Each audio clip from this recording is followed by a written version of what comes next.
Hey folks, this is Vince with Dad's Gaming Addiction, and welcome to a quick tip video for Frostpunk 2. I've been playing this game for about 11 hours now, and the following are things that I wish I had known going into it. They would have made my life a whole lot easier. Well, let's get right down to it. Tip number 1, save often and be organized about what you're naming your save files. Because this game is story-based across multiple chapters, what you do at the end of one chapter will carry over into the next chapter. That includes the current state of your city. So if you mess up somewhere in chapter 3, you either have to start over completely from scratch or you try and figure out where you last saved and all that good stuff. So, organize your save files. You'll thank me later. Tip number 2, district workforce sliders. Don't be afraid to micromanage these. This will affect what it is currently outputting, what it is demanding, and also how much of your workforce is tied up there. If you are short on workforce and need it somewhere else, whether it to be frost breaking or in another district because you're underproducing somewhere else, slide that particular slider to the left on the overproducing districts so that you can free up your workforce. And you'll be doing this often, trust me. Tip number 3, storage hubs. Love them. Use them. Don't be afraid of them. If you're fine on workforce and don't need to constantly micromanage sliders, instead, build these storage hubs. For a small amount of workforce, they will allow you to store so much more resources and fuel and food, and this is important to survive some of the harder parts of the game.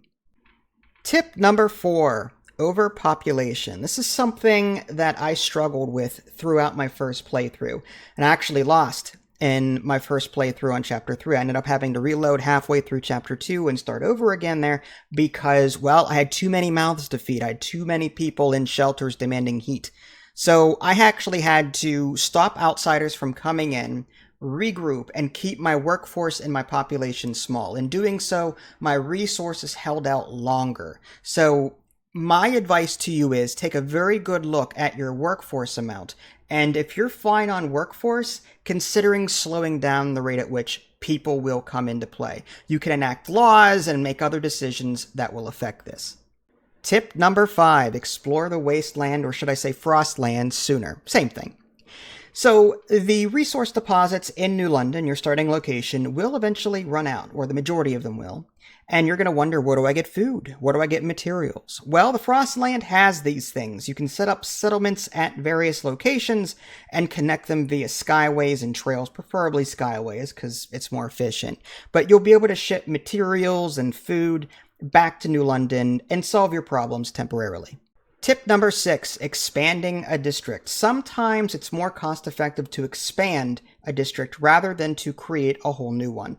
Creating a whole new district to address needs takes a lot of resources and a lot of workforce typically, whereas creating an expansion on an existing district will meet fewer needs but also cost fewer resources. It also adds an empty building slot to that district, so consider using the expand feature rather than creating a whole new district.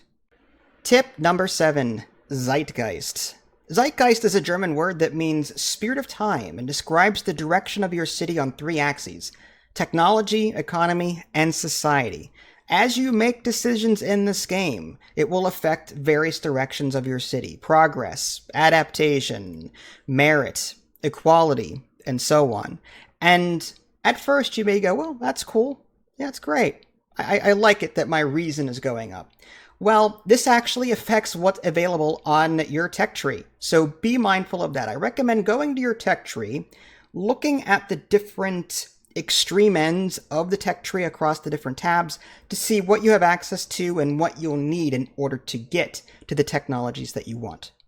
Tip number 8, heat. Heat is a fairly new resource in Frostpunk 2, and it's very important that you look at the tooltips to see what's demanding it and what's supplying it. Yeah, I know heat was in Frostpunk 1, but to a different degree. In Frostpunk 1, it was, well, your city was laid out like a bullseye. You had your core in the middle, and you could adjust the range at which heat was reaching the various rings extending outward from the core.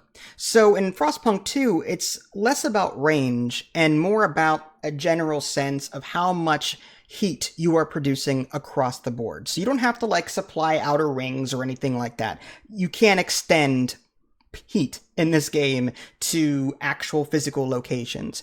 Rather, it's going to look at the coal that you're burning and the oil that you're burning and whatever other heat sources you have, and comparing that to what's demanding heat, and then determining whether or not you're in a positive or a negative.